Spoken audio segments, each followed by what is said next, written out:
Banyak orang di antara kaum muslimin tidak menganggap bahwasanya mengingatkan orang dari kesalahan, kemungkaran, yaitu pelanggaran agama, bukan tanggung jawab dia atau bukan dosa bagi dia.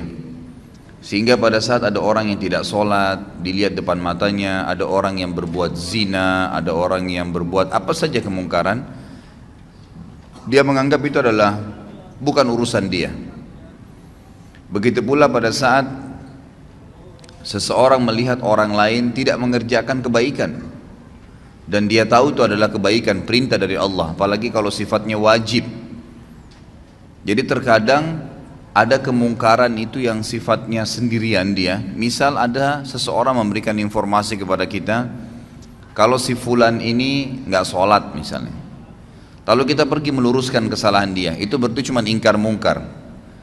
Ada kejadian yang lain, mungkin kita hanya menyuruh kepada ma'ruf saja, menyuruh kepada kebaikan saja. Seperti misalnya saya lagi ceramah begini, ini cuman mengingatkan kalau pas ada satu perintah agama yang saya sampaikan, maka itu berarti menyeru kepada kebaikan. Tapi ada hal yang bersatu keduanya, dan yang cenderung kepada dosa besar adalah ketiga-tiganya tentunya. Yang bersatu misal ada orang yang tidak sholat, maka kita pungkirin, kenapa nggak sholat akhi, kenapa nggak sholat ukhti, itu namanya ingkar mungkar. Lalu kemudian kita ikutkan dengan perintah ma'ruf. Misal kita mengatakan sholat itu kan wajib, Allah yang wajibkan, berarti itu menyeru kepada kebaikan. Ini gabungan antara keduanya, gabungan antara keduanya. Jadi semua ketiga contoh tadi itu masuk dalam kriteria dosa besar yang kalau orang tidak melakukannya. Yang lebih fokus lagi kata ulama adalah masalah yang ketiga, yang digabungkan, Saya rincikan dulu. Kalau yang mungkar saja tadi, misal saya dilaporkan oleh seseorang, si fulan nggak sholat, si fulan niat mau berzina, si fulan niat mau kerja di tempat riba, tolong Ustadz nasihatin. Saya lalu datang dan menasehatinya. Ini ingkar mungkar saja, ingkar mungkar saja. Nah ini kalau diminta kepada saya untuk meluruskannya, maka wajib saya harus bisa meluruskan. Kalau saya tidak luruskan, saya dosa besar, karena saya membiarkan orang terjerumus dalam perbuatan dosa besar itu. Tapi kalau yang sedang dia lakukan dosa kecil dan saya tidak luruskan, saya tidak ingatkan, berarti saya termasuk melakukan dosa kecil. Kalau menyeru kepada kebaikan, misal kayak ceramah seperti ini, maka ini lebih cenderung kepada hukumnya sunnah, kecuali memang ada satu kasus terjadi. Seperti contoh besok Natal misalnya, lalu saya tahu ada kaum muslimin yang melakukan perbuatan ikut-ikutan, lalu saya tidak luruskan, saya tahu itu, saya tidak coba menyampaikan yang ma'ruf, gitu kan.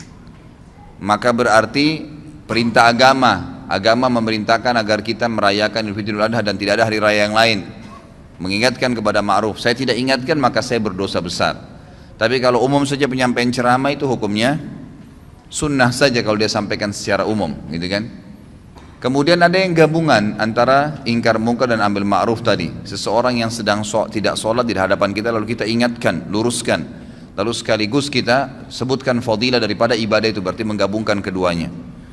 Lebih cenderung Imam Az-Zahabi mengatakan semua masuk dalam kriteria dosa, tapi ada rincian tadi. Cuman kalau digabungkan keduanya, ini sudah jelas dosa besar, mutlak, tidak ada lagi pendapat lain.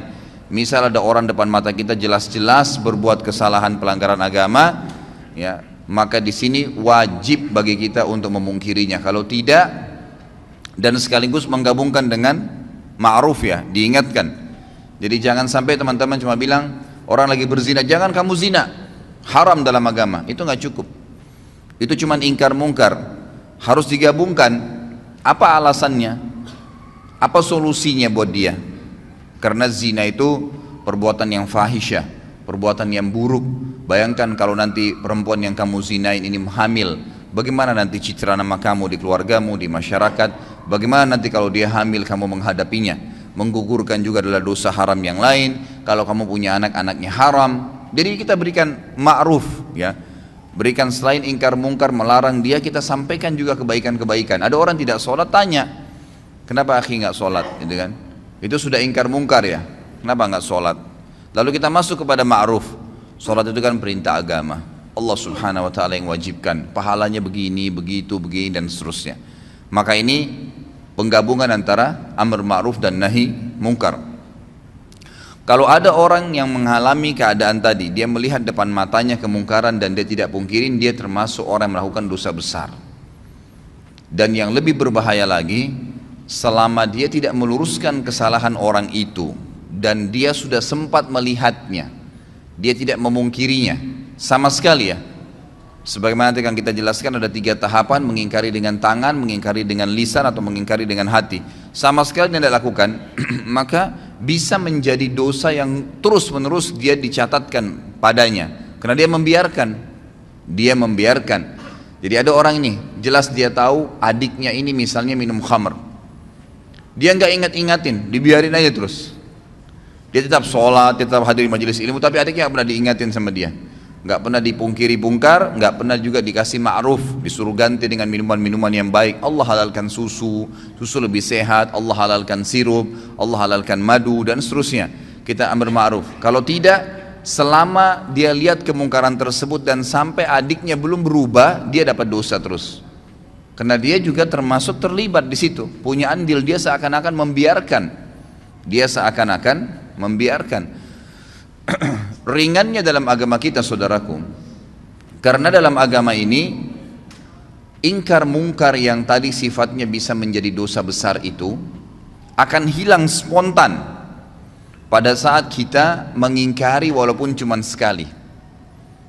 Jadi ingkar mungkar itu dan amr ma'ruf, melarang dari perbuatan dosa dan menyuruh kepada kebaikan, itu yang wajibnya hanya yang pertama. Misal ada orang tidak sholat nih, teman kantor, lalu kita nasihatin, kenapa nggak sholat akhi, kan itu dosa. Sholat itu kan, lalu itu ingkar mungkar. Kita masuk kepada ma'rufnya, sholat itu kan pahalanya sangat besar, satu-satunya ibadah yang diperintahkan oleh Allah subhanahu wa ta'ala kepada nabinya Muhammad sallallahu alaihi wasallam yang diterima di langit adalah sholat.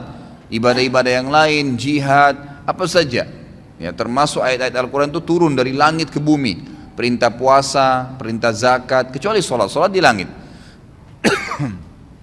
Lalu ada hadis-hadis Nabi SAW, bagaimana kalau di depan rumah seseorang, di antara kalian ada sebuah danau, sebuah sungai yang luas, dan airnya mengalir dengan deras, lalu kemudian dia mandi sehari 5 kali, apakah tertinggal sedikit pun dari kotorannya?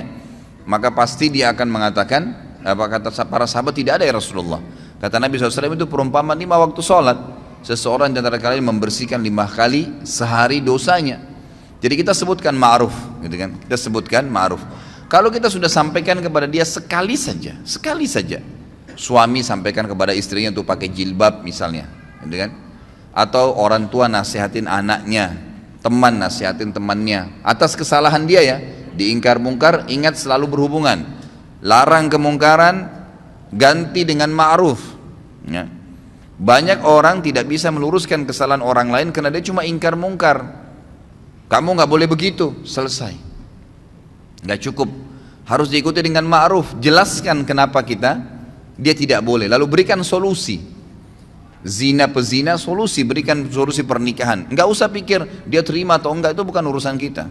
Hidayah di tangan Allah subhanahu wa ta'ala, gitu kan? Ma'alaika illal balag. Allah SWT menyampaikan kepada Nabi SAW, tugasmu hanya menyampaikan saja. Tugasmu hanya menyampaikan, jadi tidak ada tugas yang lain. Kita cuma sampaikan hidayah di tangan Allah subhanahu wa ta'ala.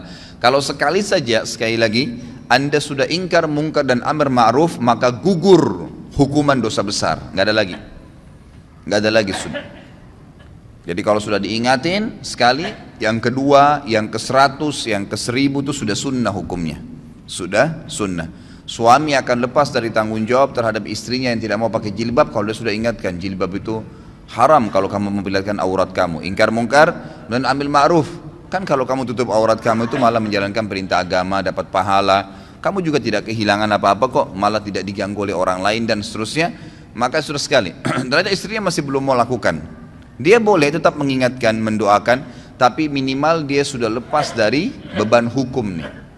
Karena hukum ini yang penting ya. Nah, sekali saya sudah cukup. Sekali saja sudah cukup. Saya kasih contoh banyak sekali ikhwat dan akhwat sekalian kemungkaran. Semoga Allah hilangkan ya. Maksudnya ini bukan dihilangkan total memang. Mungkar itu tetap ada, tapi minimal Allah Subhanahu tutupin ya hal-hal yang besar. Karena di Indonesia ini sangat luar biasa. Saya tidak bisa habis fikir terus terang. Saya lihat pelang begitu besar di pinggir jalan, biskuit harus memperlihatkan perempuan yang dadanya terbuka. Apa hubungannya?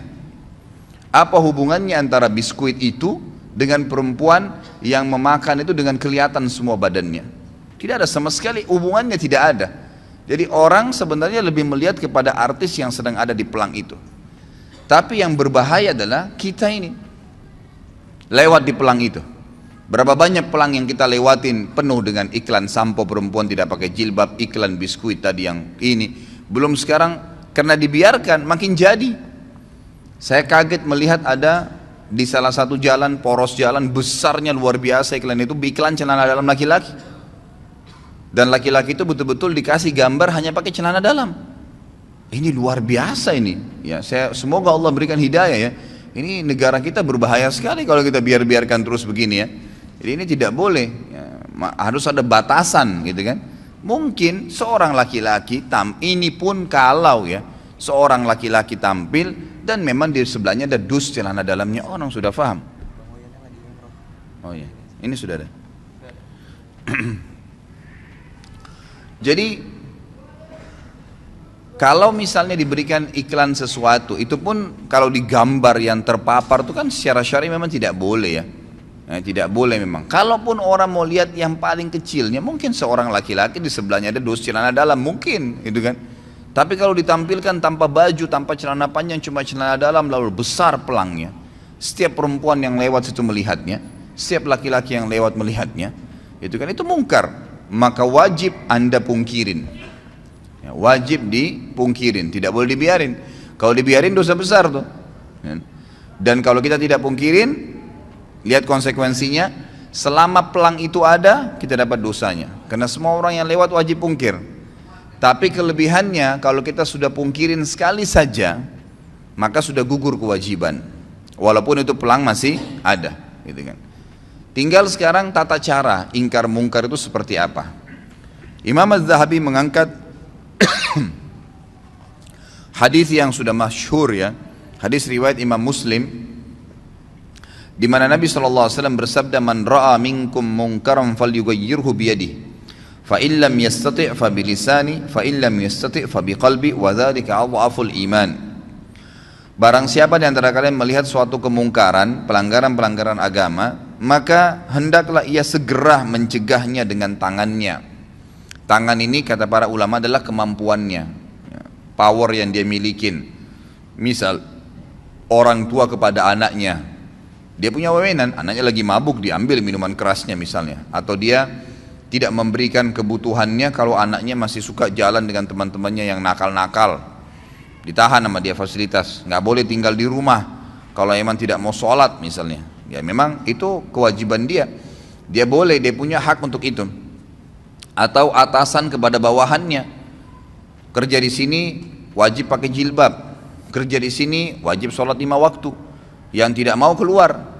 Sayangnya banyak orang-orang muslim ini, pengusaha-pengusaha yang paling diprioritaskan itu adalah kamu harus datang on time ya.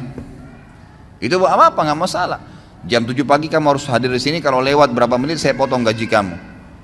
Kamu harus keluar jam begini, kamu harus pakai baju yang seperti ini. Dia peduli tentang urusan dunia, tapi masalahnya dia tidak peduli dengan urusan akhirat pegawainya.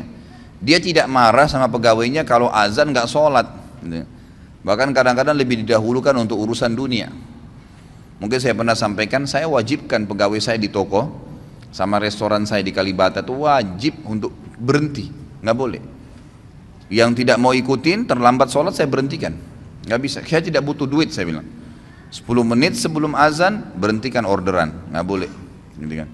Sampai ada teman saya akhirnya ketemu dari Saudi, dia bilang saya pas masuk di restoran antum, saya belum tahu kalau itu restoran antum deh. Pas saya duduk, gitu kan, Langsung dibilang maaf, orderan sekarang nggak bisa lagi, 10 menit lagi azan. Dia bilang ini saya baru temukan dari restoran begini di Indonesia ini. Ya, belum pernah ada yang larang kita mau pesan makanan 10 menit mau azan katanya. Terus kemudian saya bilang kayaknya pemilik restorannya berarti tahu agama nih. Beberapa waktu kemudian dia ketemu sama saya ngobrol-ngobrol, baru dia tahu waktu restoran saya. Dia bilang, oh pantas dulu waktu saya mau makan nggak boleh sholat, nggak boleh makan kecuali sudah sholat. Gitu. Loh iya memang begitu peraturan saya kasih, gitu kan? Harusnya begitu. Ditaruh di depan rolling door-nya itu tulis sedang sholat, nggak apa-apa, gitu kan? Harusnya begitu karena kita punya power. Akhirnya pegawai saya mau tidak mau, duhur, asar, maghrib, isya itu saya ngambil hukum syar'i di situ. Dan orang-orang bahkan tidak jarang, subhanallah, orang yang lagi makan, orang yang lagi belanja di toko tuh ikut sholat. Oh di mana masjidnya mas? Oh di sana, ditunjukin. Pergi sholat dulu, balik lagi habis itu. Subhanallah, kenapa orang bisa pada saat kebelet kencing ke kamar mandi? Kenapa pada saat azan nggak bisa ke masjid? Nggak ketemu alasannya gitu. Kalau alasannya hanya karena mau jual produk, ikhwas sekalian, berapa banyak produk yang antum jual jedah sholat itu, dan berapa banyak kerugian pahala yang antum kehilangkan karena tidak sholat awal waktu. Orang kalau meninggal, ikhwas sekalian, ini antum camkan baik-baik kata-katanya. Kalau kita meninggal, tidak ada keinginan sedikit pun untuk kembali ke mobil mewah kita. Tidak ada keinginan sedikit pun untuk kembali kepada istri yang cantik atau suami yang gagah. Tidak ada keinginan lagi untuk kembali melihat anak-anak. Nggak ada keinginan lagi untuk menikmatin ranjang yang mewah. Nggak ada keinginan lagi menikmatin rumah yang bagus. Nggak ada lagi. Semua orang yang meninggal, apa kata Allah SWT? Ya, orang-orang itu akan mengatakan, Rabbirji'un, ya Allah kembalikan saya, la'alli a'malu salihan fima tarakt. Siapa tahu saya bisa, kalau saya bisa kembali lagi ke dunia, ya, saya akan kembali dan saya akan beramal soleh. Mau berharap kembali sekali saja sholat awal waktu, mau kembali sekali saja sujud, mau kembali baca 5-6 ayat Al-Quran, mau kembali selesaikan zikir pagi sore, mau kembali amal-amal soleh. Enggak lagi antum pikirin tuh kantor kita, ya, baju, mobil. Orang kalau sudah mati nggak ada pikir itu. Mau kembali dunia karena mau mengejar amal solehnya. Sayangnya kita subhanallah lebih dahulukan kamar mandi karena ada hajat duniawi daripada kita harus berwudu dan pergi sholat ke masjid. Gitu ya. Padahal berapa menit yang diambil? Ya, berapa menit? Nggak ada sama sekali. Ya, yang diambil waktu di situ. Jadi harus mengingkari dengan tangannya. Kalau tidak bisa, kata Nabi SAW, maka dengan lisannya. Nasihatin. Ikhwah, biasakan keluar mulut. Orang bisa ngomong semaunya di TV, di media. Orang yang tidak punya ilmu, tidak punya akhlak ngomong, nggak ada tata krama dalam ucapan-ucapannya. Kadang-kadang sampai mencoreng kehormatan agama. Ngomong semaunya. Kenapa anda ini atau antum ini yang sudah faham agama tidak bicara kebaikan? Syaitan kadang-kadang membuat kita ragu untuk menyampaikan. Sampaikan saudaraku. Saf miring, maaf miring pak, safnya luruskan. Selesai kalimat. Nggak ada orang tiba-tiba tonjok kita gara-gara ngomong gitu. Orang tidak normal itu. Apalagi kalau sudah masuk masjid mau sholat, insya Allah pasti dia bergerak kok, gitu kan. Kalau dia sudah ingatkan sekali, tetap aja nggak mau, dia seakan-akan tidak mau dengar, sudah. Tapi kita sudah lepas dari tanggung jawab hari kiamat, harus itu ya. Dalam sebuah hadis yang sahih riwayat Imam Ahmad, kata Nabi SAW, siapa yang lihat kemungkaran pada seseorang dan dia tidak memungkirinya secara sengaja nih, betul-betul dia tahu di depan matanya. Jadi bukan misal ada orang berbuat mungkar di layar TV, kita nggak mungkin pungkirin kan. Maksudnya tidak mungkin pungkirin dengan tangan ya, bisa dengan hati mendoakan. Tapi di sini kalau ada orang yang lihat depan matanya, dia tidak pungkirin dengan tangannya, dia tidak pungkiri dengan lisannya, maka ini berbahaya sekali. Selama itu ada maka akan menjadi dosa, selama dilakukan akan menjadi dosa buat dia. Tapi dia kalau pungkirin sekali lepas dari beban hukum. Tapi hadis ini sangat tegas nih. Siapa yang lihat kemungkaran pada diri seseorang lalu dia tidak pungkirin dengan tangannya kah, dengan lisannya kah, atau nanti saya jelaskan dengan hati yang selemah-lemah iman di situ, maka orang yang berbuat mungkar itu akan datang hari kiamat di depannya Allah, lalu mencekik leher orang yang melihatnya berbuat mungkar dan berkata, ya Allah, orang ini lihat saya buat mungkar dan dia tidak ingatkan, maka hukumlah dia. Bayangin tuh. Jadi kita nggak boleh masuk surga sendirian. Ingatkan orang saudaraku. Lisan itu ucapkan kalimat yang baik. Kata Allah SWT dalam Al-Quran, wa mathalu kalimatin tayyibatin kasyajaratin tayyibatin asluha thabitun wa far'uha fis sama. Perumpamaan kalimat yang baik tuh, nasihat, zikir, ayat Al-Quran, seperti sebuah pohon yang ditancap di dalam bumi lalu tumbuh dengan sangat kuat dan kokoh sampai menjulang ke langit, gitu kan. Jadi tu'ti ukulaha kulla hinin bi'idni rabbiha. Selalu saja pohon itu bermanfaat.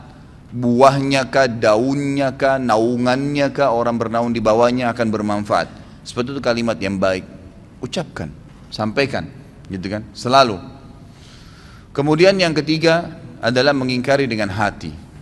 Dan ini selemah-lemah iman. Dan kata para ulama, Imam Az-Zahabi memasukkan ingkar mungkar ini dalam dosa besar karena adanya sabda Nabi SAW di akhir hadis ini, وَذَلِكَ أَضْعَفُ الْإِيمَانِ, dan itu selemah-lemah iman. Artinya tidak ada lagi hitungan iman setelah itu. Jadi ada ancaman tapi seperti tidak kelihatan secara tulisan, gitu kan. Ingkar mungkar dengan hati, lewat di pelang, ya Allah mudah-mudahan saja engkau hilangkan ini. Ya Allah saya tidak senangin ini. Ya Allah berikan atasan saya hidayah. Ya Allah berikan hidayah orang tua saya. Tapi itu selemah-lemah iman. Cuman itu ingkar mungkar juga termasuk. Kalau sudah sekali saya dalam hatinya mengatakan, ya Allah tolonglah berikan hidayah, ya Allah ginilah, sudah selesai. Dia sudah lepas dari hukuman dosa besar ini.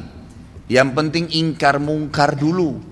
Dan ingat selalu ikutkan dengan ma'ruf, ya.